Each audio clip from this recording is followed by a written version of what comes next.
Namaste and mabuhay to all of you. Today, we gather here in a virtual signing ceremony of the Memorandum of Understanding between Ateneo de Manila University and the Tata Institute of Social Sciences.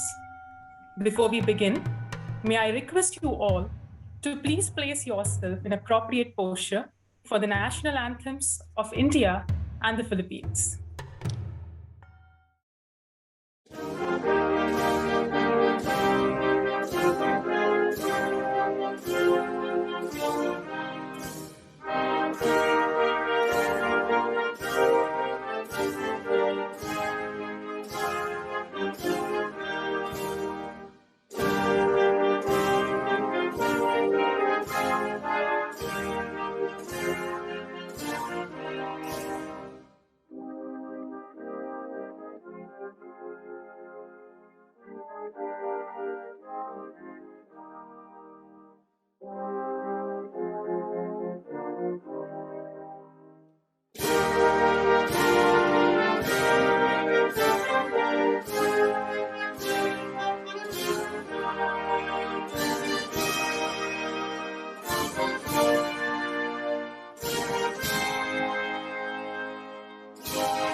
Thank you, everyone.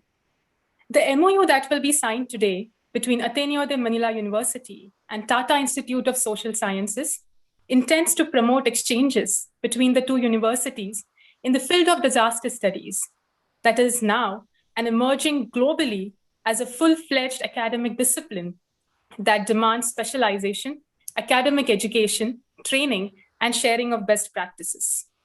On this note, may we now invite Professor Shalini Bharat, Vice Chancellor and Director of the Tata Institute of Social Sciences, to deliver her address.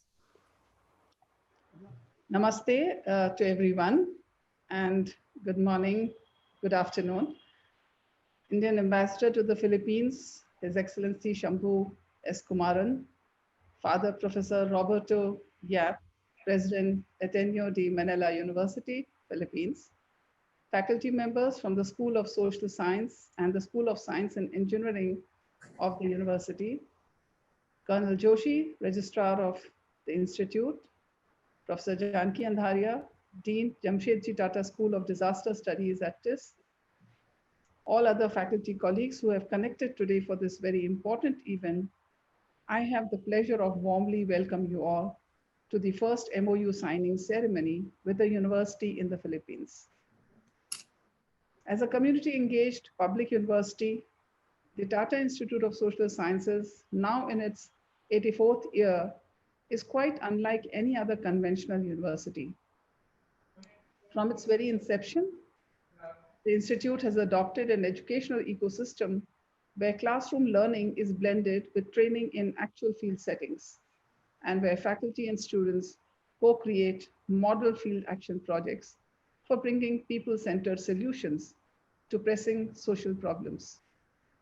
Through cutting-edge research on contemporary issues, the Institute contributes widely to various national policies, programs, and advocacy efforts. At the present time, we offer nearly 100 programs at the undergraduate, postgraduate, doctoral studies, continuing education, executive PG diplomas, and other programs from its 4 campuses. The programs range from the well-established programs of social work, public health, human resource management, organizational development, hospital administration, and many more, to the 21st century programs in water regulatory governance, climate change, natural resources governance, peace and conflict studies, data analytics, and of course, not to forget the disaster studies programs. In the past 2 decades, the Institute and its schools have signed over 100 MOUs with universities across the world, but more importantly, with universities in Australia, UK, and Europe, and our immediate neighborhood. We are now focusing to build partnerships with universities in Southeast Asia region and in the global South.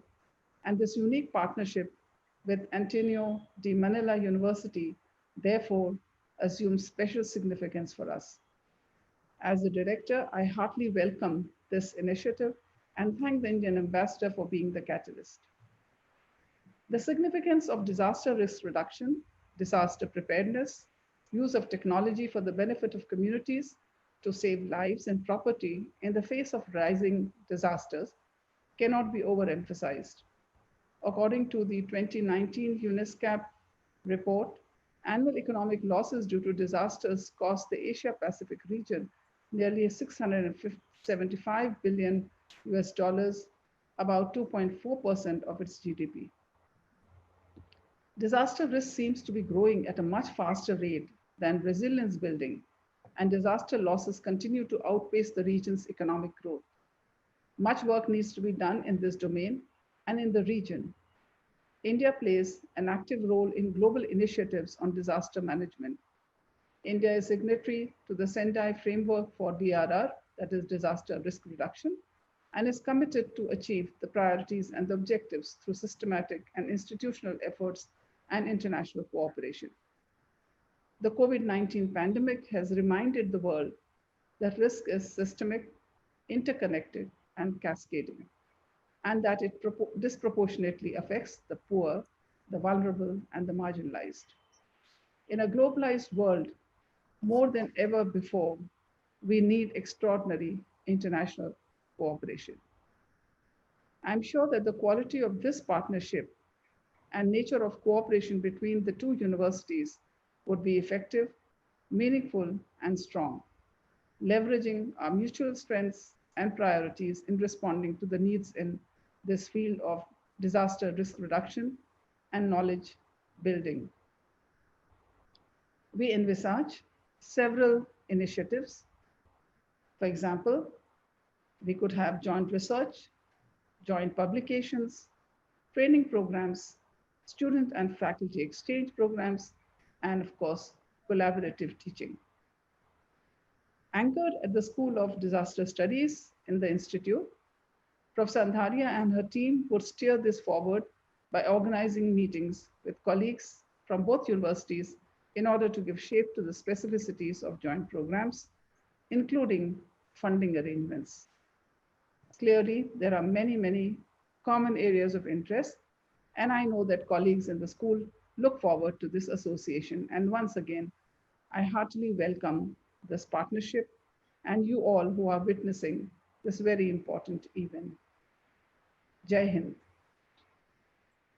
Thank you, Professor Bharat. May we now invite Father Roberto C. Yap, President of Ateneo de Manila University, to deliver his address. His Excellency Shambhu Kumaran, Ambassador of India to the Philippines, Professor Shailani Bharat, Vice Chancellor and Director of the Tata Institute of Social Sciences, friends from the Tata Institute of Social Sciences, colleagues from Ateneo de Manila University, ladies and gentlemen, good afternoon. Before anything else, please allow me to express my solidarity with the Indian people as you respond to the vicious spread of the virus and face this very challenging circumstance of the COVID-19. We are one with you and we express our sympathy and solidarity with you. We certainly consider India as one of the great civilizations not only of Asia, but of the whole world, and certainly one civilization that merits study by students everywhere. Filipinos have not studied India enough, I think, and this is rather strange because I think we really recognize the influence of Indian culture on Philippine culture, and that there is a significant community of Filipinos of Indian descent. And I think we should be able to study India much more than we have been studying it. I'd like to congratulate India for being on the UN Security Council as a non-permanent member again.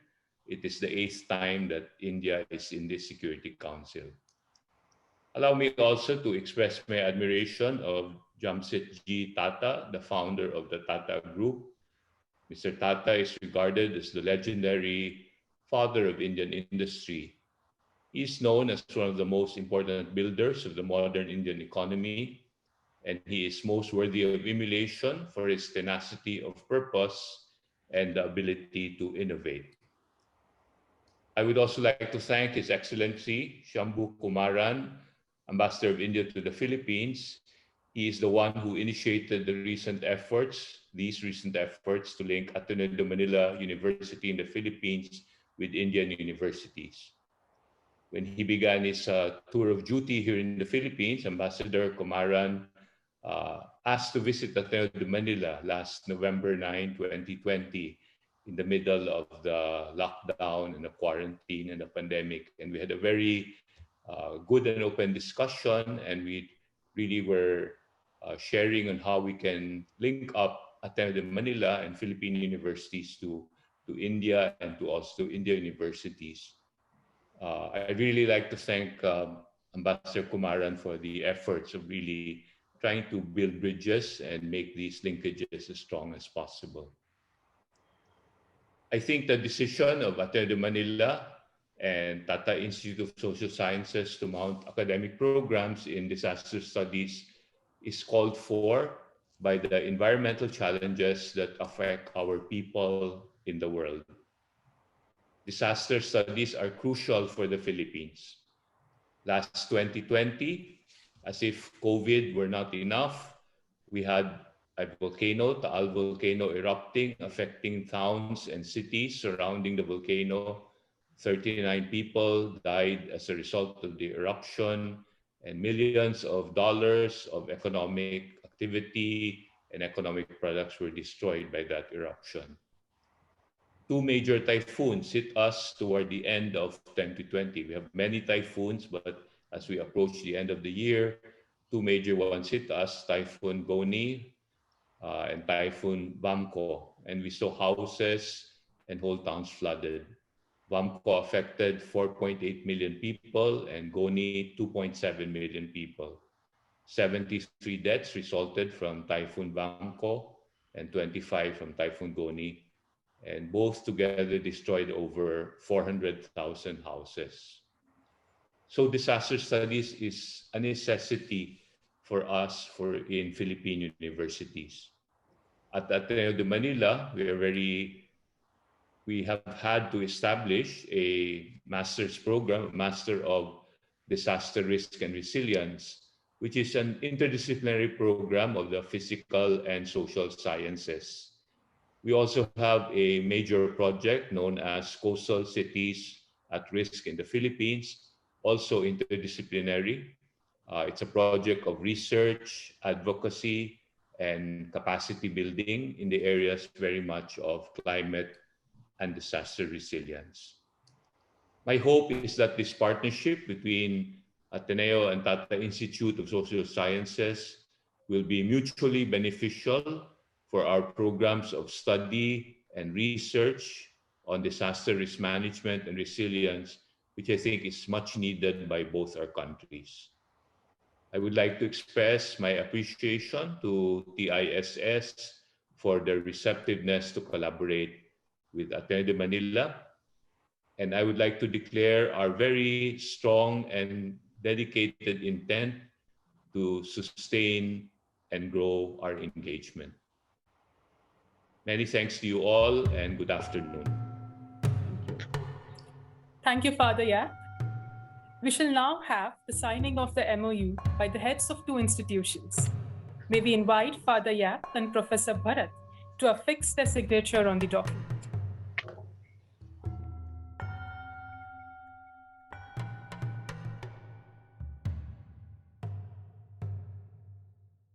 Father Yap and Professor Bharat will present us the signed documents. May I now invite His Excellency Shambhu S. Kumaran, Ambassador of India to the Philippines, to deliver his remarks. I'd like to start by thanking Father Professor Roberto C. Yap, the President of Ateneo de Manila, and Professor Jose Cruz and the entire team at Ateneo de Manila University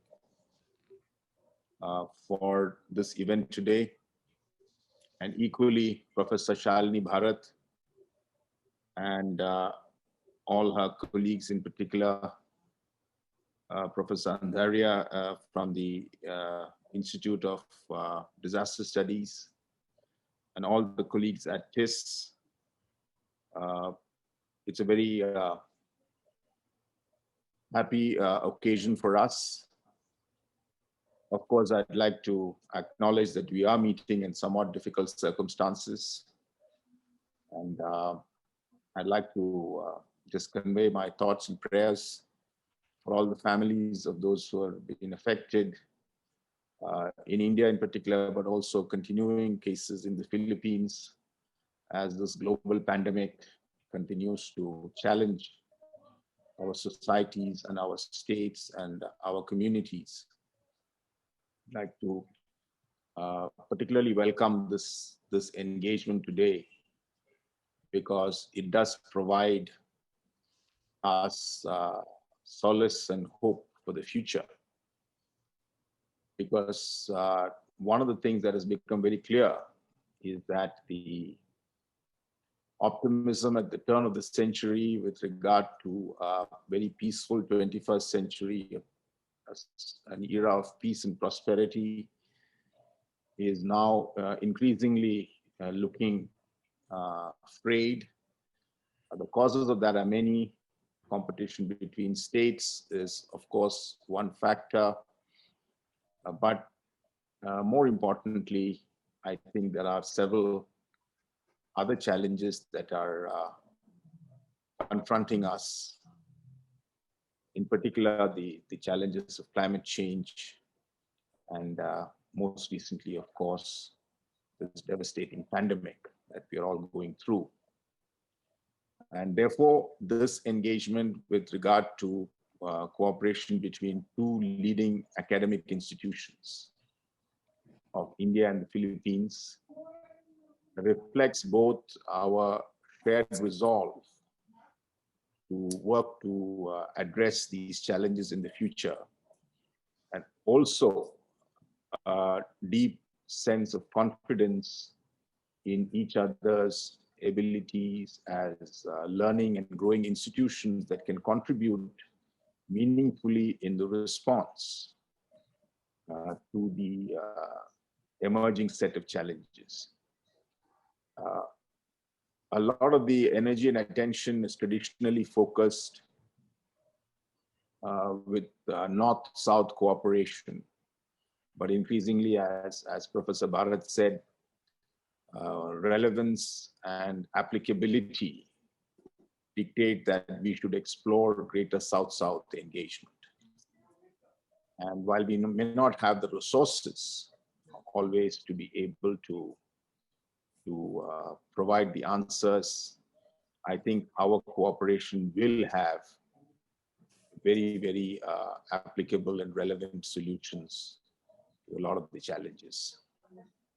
So I would like to firstly say that this is very timely, very opportune, and very welcome, this cooperation. I'd like to congratulate both institutions for their ready engagement, and I'm very confident. I can tell you, Professor Yap, that the Tata Institute of Social Sciences is an extraordinarily well run institution, and that your cooperation with them will be of great benefit to you. And let me also assure Professor Bharat that I have seen Ateneo de Manila and I've met with many products of Ateneo de Manila University. And I have great regard for the leadership of Professor Yap and Professor Cruz. And I'm sure this will be a very rewarding engagement.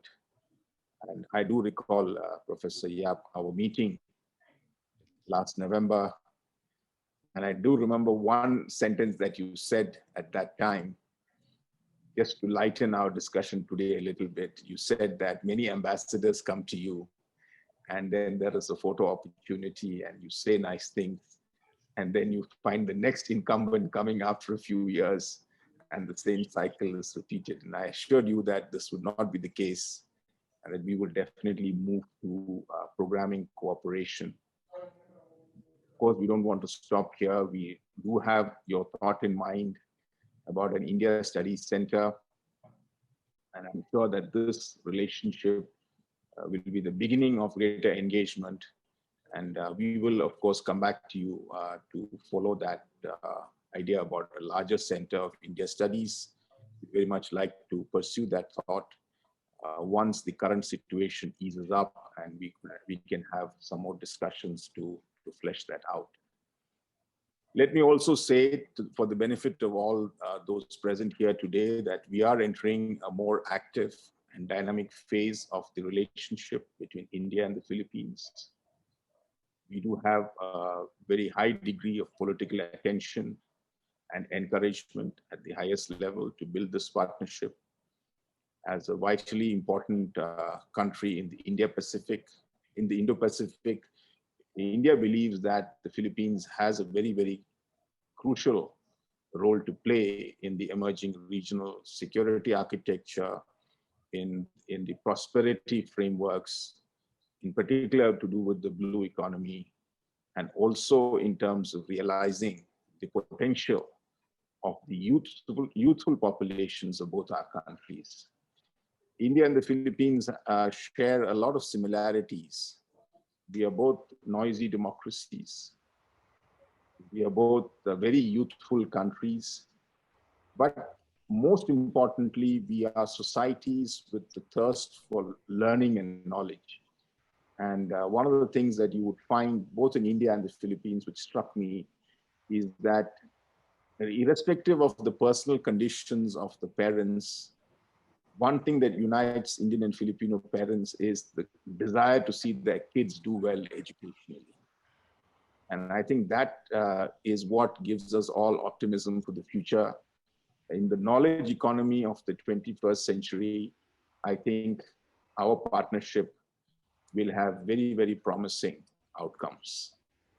So let me just say that as part of our larger engagement, which covers defense and security and maritime engagement, greater trade, investment, working on technology areas, education, and various other activities of human engagement. Professor Yap was kindly remembering the very strong presence of an Indian diaspora in the Philippines. And I think the bridge that unites us, we also have a lot of students, 15,000 Indian medical students in the Philippines, which is relatively less known in India. But clearly the Philippines also is a very valued academic partner for us. So far, we have not explored the full potentiality of the academic engagement. So from that perspective also, I'd like to welcome this as a very relevant and useful first step in terms of connecting our academic ecosystems. And I note Professor Bharat mentioning that this is one of the first outreach efforts in ASEAN. We welcome that. We would strongly encourage and support from the embassy. And please see us as your ally and partner in this effort. I'm very happy to inform all of you that the government of India has recently decided to open a new development cooperation pipeline for the Philippines. We hope to ramp this up to about $500,000 a year and divided evenly over about 10 projects. And we've identified sectors ranging from agriculture, renewable energy. I've been just in conversation with the Batanga State University on cooperating in fisheries. And we're also talking about a garlic project in Ilocos North. Various socially relevant projects would come in. And I would hope that moving ahead, perhaps one of the outcomes of our cooperation here could be because, in my personal view, research must connect to the real world. Studies must encourage systems to learn and act better. So if we could look at, in the near future, maybe over a year or so, a project that involves demonstrable impact on disaster management, disaster risk reduction, climate resilience, adaptability, mitigation. Of course, these are small funded projects, but these are grant funded projects from India. Perhaps we can do a small pilot to sort of demonstrate some of the learnings that we've had by working together. So I think the long term is that we should extend academic research to real world situations and bring those benefits to the people. We don't have a lot of time. Disasters are lurking around the corner. Professor Yap mentioned about the typhoons that buffet the Philippines, volcanoes. India has its share of flooding and earthquakes and other challenges. So both man-made and natural disasters are always around us. So let me conclude by saying that we in the embassy are very delighted at this cooperation, and the fact that we've done this despite the pandemic and all the challenges that have happened is both encouraging, but also shows us the value of technology. A lot of things that are happening now online would have happened earlier, but of course the pandemic opened out the pathways. So let's continue to remain engaged in an active and dynamic manner and take this forward into a productive and forward-looking partnership that can be an emblem of the new partnership between India and the Philippines. I thank you all very much. Thank you so much, Ambassador. Thank you, Ambassador, for your very kind words, and we look forward to all the support from your end. Thank you also, Mr. Ambassador. I still really fondly remember your visit. There was nobody in our campus, but you came bravely. The pandemic has just, impacted us so badly, but we are picking up. We are very concerned with, of course, with the difficult situation of your country, managing it, but it's also for our case, we know that unless you are able to have it better under control, then the better chance we can get the supply of vaccines that we hopefully will be able to get from India. So it's really the world's really getting smaller, and we're really getting connected for our survival, for our well-being, for our health. And I think this movement to partnership between our two universities is a great step forward into really developing that partnership. Well, Father Yap, I think the scale of the challenge has obviously been an issue for us, but let me just say that India is a very resilient society, much like the Philippines. The sense of community and solidarity that Indians are showing to each other. And I think this is a challenge of a lifetime. It's a moment of national difficulty, but it's also a moment of national resolve and determination. And let me assure you that we will get through it, and we really appreciate all the messages of solidarity from our Filipino friends in these difficult times, and we really take those to heart as your heartfelt sign of sympathy and solidarity. We appreciate that. Look forward to seeing all of you soon again, and all the best. Stay safe. Thank Namaste. you. Thank you. Thank you.